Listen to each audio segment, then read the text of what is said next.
بسم اللہ الرحمن الرحیم۔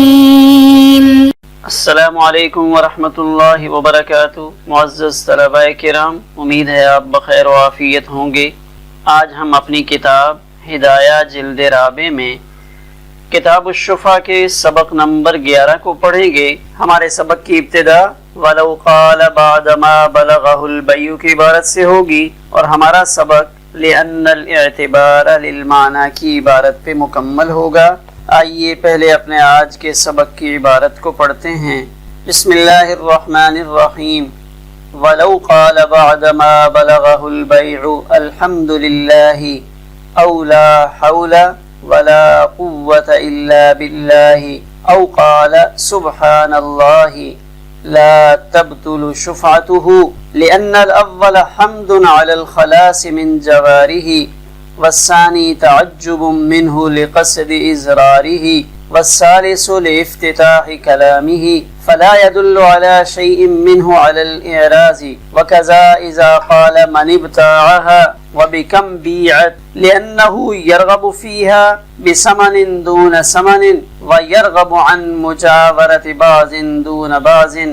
والمراد بقوله في الكتاب أشهد في مجلسه ذلك على المطالبة طلب المواسبة والإشهاد فيه ليس بلازم إنما هو لنفي التجاحد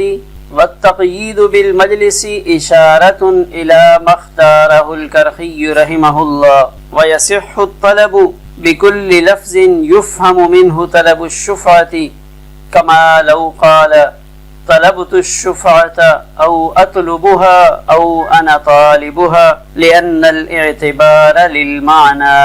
آئیے اب ہم اپنے آج کے سبق کی عبارت کا ترجمہ کر لیتے ہیں۔ وَلَوْ قَالَ بَعْدَمَا بَلَغَهُ الْبَيْعُ،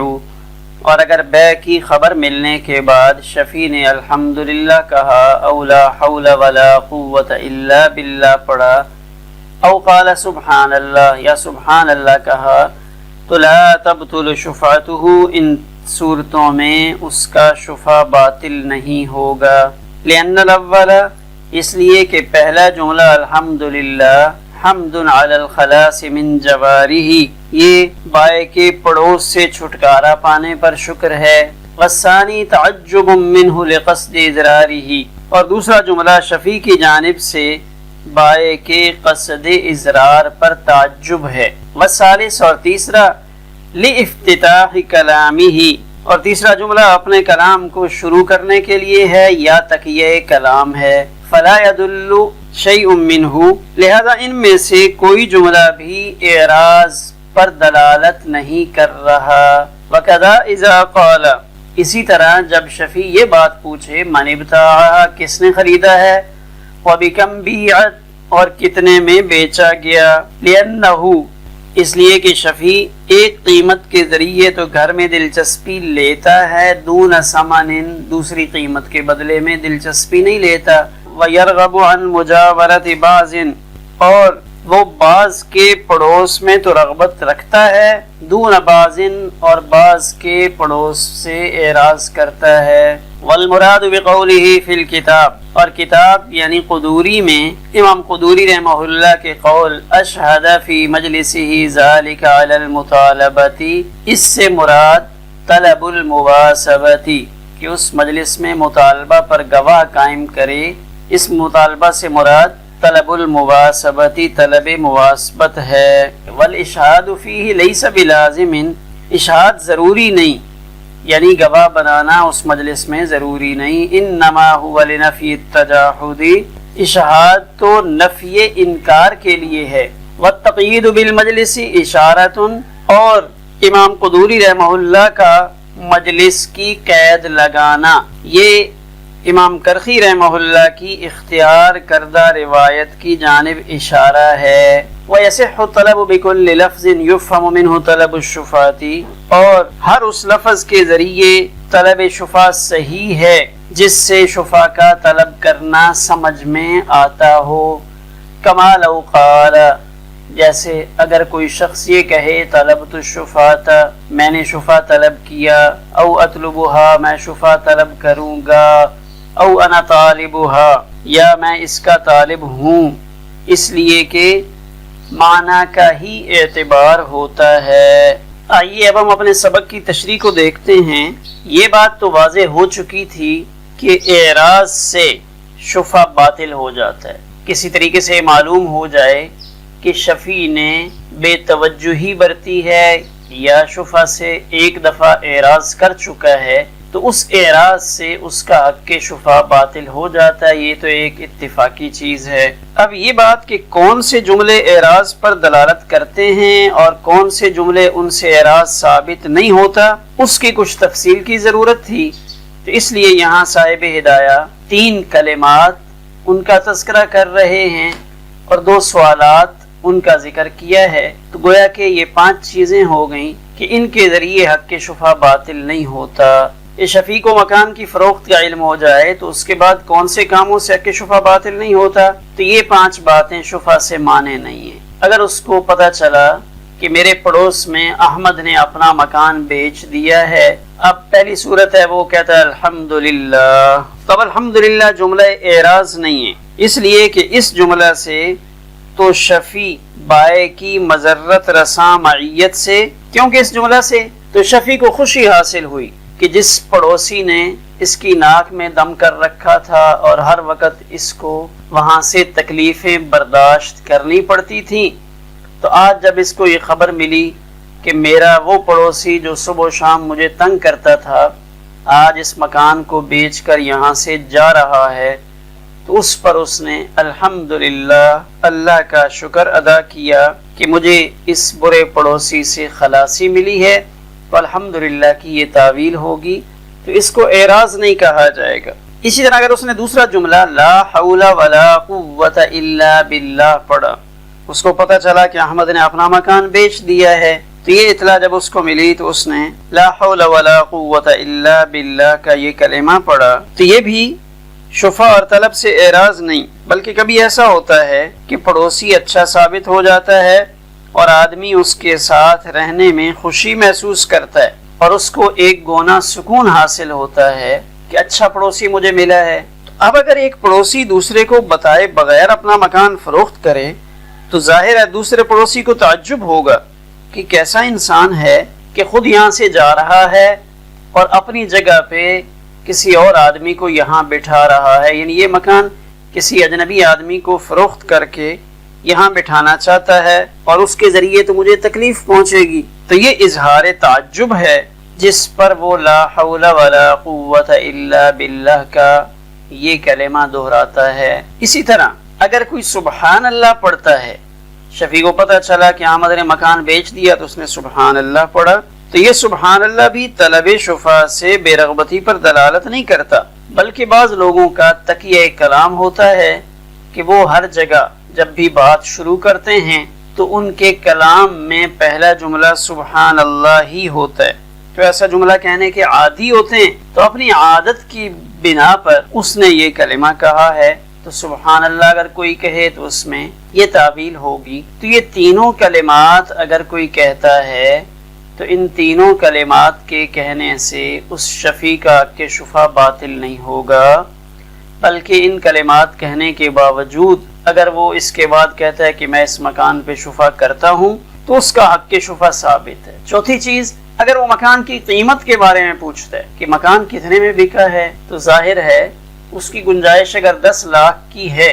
کہ 10 لاکھ تک ہوا تو میں اس مکان پہ شفع کر کے اس کو خرید لوں گا، تو قیمت پوچھنا اس کا حق ہے۔ تو اگر اس کو پتہ چلتا ہے کہ یہ مکان 20 لاکھ میں بکا ہے تو وہ پھر شفع سے پیچھے ہٹ جائے گا، لیکن اگر اس کو پتہ چلا ہے کہ یہ مکان 10 لاکھ میں بکا ہے تو پھر اس مکان پہ شفع کر لے گا۔ اسی طرح پانچویں بات کہ اگر وہ مشتری کے بارے میں پوچھے کہ ہاں بھائی یہ احمد نے مکان کس کو بیچا ہے، تو اب اس کے ذہن میں یہ ہے کہ اگر کسی اچھے آدمی نے اس مکان کو خریدا ہو تو کوئی بات نہیں، اچھا پڑوسی آ جائے ہم اس کا استقبال کریں گے، اور اگر کوئی نامناسب شخص اس مکان کو لینا چاہے تو اب اس کو حق شفع حاصل ہوگا اور یہ اس کے اپنے پڑوس میں آنے سے رکاوٹ بنے گا۔ تو مشتری کے بارے میں پوچھنا کہ کس نے خریدا ہے یہ بھی اس شفیع کا حق ہے، اس کی وجہ سے وہ اپنے شفع کرنے یا نہ کرنے کا فیصلہ کرے گا۔ یہ 5 باتیں ایسی ہیں جو شفا سے مانے نہیں ہیں۔ آئیے اب ایک دفعہ عبارت کو دیکھتے ہیں۔ وَلَوْ قَالَ اے قال الشفیع، شفیع نے یہ بات، یہ جملہ کہا جب اس کو بے کی خبر پہنچی، الحمدللہ او لا حول ولا قوة الا باللہ او قال سبحان اللہ، لا تبطل شفاعتہ، اس کا کہ شفا باطل نہیں ہوتا، لأن الاول حمد علی الخلاص من جوارہ، اس لیے کہ پہلا جملہ الحمدللہ یہ تو حمد اللہ کا شکر ادا کرنا ہے برے پڑوسی سے چھٹکارا پانے پر، کہ برا پڑوسی گیا اس پر میں اللہ کا شکر ادا کرتا ہوں۔ وثانی تعجب منہ، دوسرا تعجب کا جملہ لا حول ولا قوة الا باللہ، کہ اتنا اچھا پڑوسی خود یہاں چلا گیا اور ایک نامناسب شخص کو جس سے لوگ بہت تنگ ہوتے ہیں اس کو یہ مکان بیچ کر اس نے مجھے ضرر پہنچانے کا ارادہ کیا۔ یعنی شفیع یہ سمجھتا ہے کہ اچھا بندہ چلا گیا ہے اور اچھے بندے نے اپنا مکان ایک نامناسب شخص کو فروخت کر کے میرے قریب میں لا بسایا ہے، تو اس سے تو مجھے ضرر پہنچے گا اور شاید یہ مجھے خود ضرر پہنچانا چاہتا ہے، تو یہ اس کی طرف سے تعجب کا جملہ ہے، لا حول ولا قوة الا باللہ۔ تیسرا لافتتاح کلامہ، کہ سبحان اللہ کہنا یہ گویا کہ اس کے کلام کی ابتدا ہے یا تکیہ کلام ہے، کہ وہ اپنے ہر کلام کی ہر بات کی ابتدا سبحان اللہ سے کرتا ہے۔ فلا يدل شيء منه على الاعراض، تو ان تینوں میں سے کوئی چیز اعراض پر دلالت نہیں کرتی۔ وکذا اذا قال، اسی طرح یہ اگلی دو باتیں بھی اعراض میں شامل نہیں ہوگی۔ من ابتاعها، کس نے خریدا ہے، کہ اب شفیع کا یہ خیال ہے کہ اگر اس مکان کو سعید خرید رہا ہے تو پھر تو میں اس مکان پہ شفا نہیں کرتا کہ سعید تو بہت اچھا آدمی ہے، لیکن اگر اس مکان کو خریدنے والا یزید ہے تو پھر میں اس مکان پہ شفا کروں گا کہ ایسا شخص میرے قریب نہ آنے پائے۔ وَبِكَمْ بِيعَتْ، کتنے میں بیچا گیا، تو اس کے ذہن میں ہے کہ اگر 10 لاکھ میں بکا ہے تو پھر تو میں اس پہ شفا کرتا ہوں، لیکن اگر 15 یا 20 لاکھ میں بکا ہے تو پھر میں اس پہ شفا نہیں کرتا۔ لِأَنَّهُ يَرْغَبُ فِيهَا، اس لیے کہ وہ اس شفا میں رغبت رکھتا ہے، بسمن، ایک سمن پر، دون سمن، نہ کہ دوسری سمن پر، یعنی سمن سے مراد 10 لاکھ پہ اگر بکا ہے تو پھر تو وہ شفا کی رغبت رکھتا ہے، دون سمن، لیکن اگر 10 سے زیادہ میں بکا ہے تو اس میں رغبت نہیں رکھتا۔ اسی طرح وَيَرْغَبُ عَنْ مُجَابَرَةِ بَعْضٍ دُونَ بَعْضٍ، اسی طرح وہ اس بات کی رغبت رکھتا ہے کہ اچھا پڑوسی سعید آ جائے تو کوئی بات نہیں، دون بَعْضٍ، نہ کہ یزید اس کی معیت سے، اس کے پڑوس میں آنے سے یہ اعراض کرتا ہے کہ ایسا شخص تو میرے پڑوس میں نہیں آنا چاہیے۔ یہاں سے والمراد بقولہ فی الکتاب، صاحب ہدایہ کتاب یعنی قدوری جو اس کا متن ہے، اس میں ایک جملہ اشہد فی مجلسہ ذالک علی المطالبۃ، اس جملے کی وضاحت کر رہے ہیں کہ اشہد فی مجلسہ ذالک علی المطالبۃ کا کیا مطلب ہے، تو کہہ رہے ہیں یہاں مطالبہ پر گواہ بنائے تو اس سے مراد طلب المواسبت ہے، کہ صرف اس بات کا مطالبہ کر لینا ہے کہ میں اس مکان پہ شفا کرتا ہوں، میں اس مکان پہ شفا کرتا ہوں، صرف یہ مقصود ہے۔ والاشہاد فیہ لیس بلازم، گواہ بنانا ضروری نہیں ہے، کیوں کہ طلب مواسبت پر گواہ بنانے کا فائدہ یہ ہے کہ اگر مشتری شفیع کی طلب کا انکار کرے، کہ گواہ بنانے کا جو فائدہ ہے وہ تو اسی وقت ظاہر ہوگا۔ اگر مشتری کہتا ہے جی نہیں، شفیع کو جب اطلاع ملی تھی تو اس وقت تو شفیع کھیل رہا تھا، اس نے تو شفا طلب کیا ہی نہیں، جب اس نے شفا طلب نہیں کیا تو اس کا کہ شفا تو باطل ہو گیا تھا، میں یہ مکان اس کو نہیں دیتا۔ تو انما هو لنفی التجاحد، تو یہ تجاحد یعنی انکار کی نفی کے لیے، تجاحد کہتے ہیں ایک دوسرے کو جھٹلانا، یہ تو اس انکار کی نفی کے لیے گواہ بنانا ہے، تو شفیع گواہوں کے ذریعے سے اپنی طلب ثابت کرے گا، یعنی اصل طلب ہے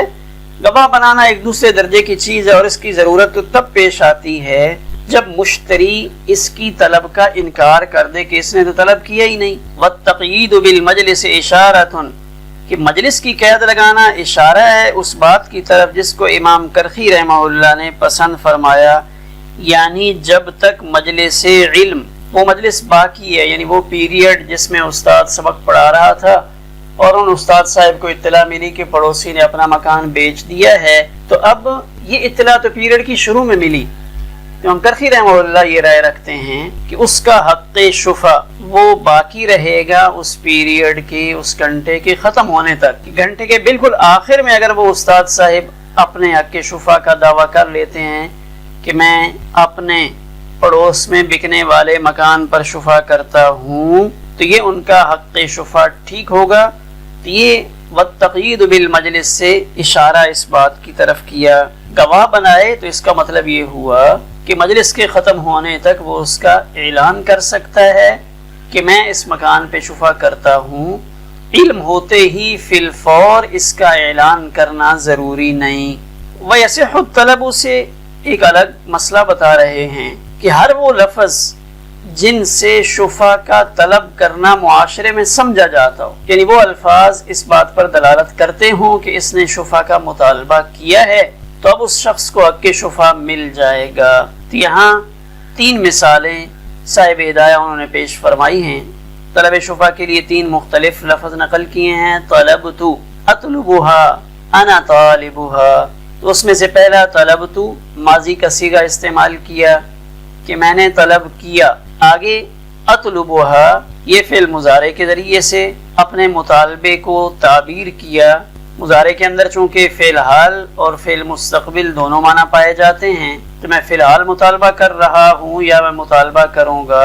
تو اطلبها کا صیغہ بھی اگر کوئی استعمال کرے تو اس سے بھی شفا کا طلب کرنا ٹھیک ہے. اور انا طالبها اس میں فاعل کے ذریعے اگر کوئی شفا کا مطالبہ کرتا ہے تو اس کا شفا کرنا بھی ٹھیک ہے، اس لیے کہ معنی اور مفہوم کا اعتبار ہوتا ہے. لأن العبرۃ للمعانی، اس لیے کہ معتبر معنی ہوتے ہیں، الفاظ نہیں ہوتے.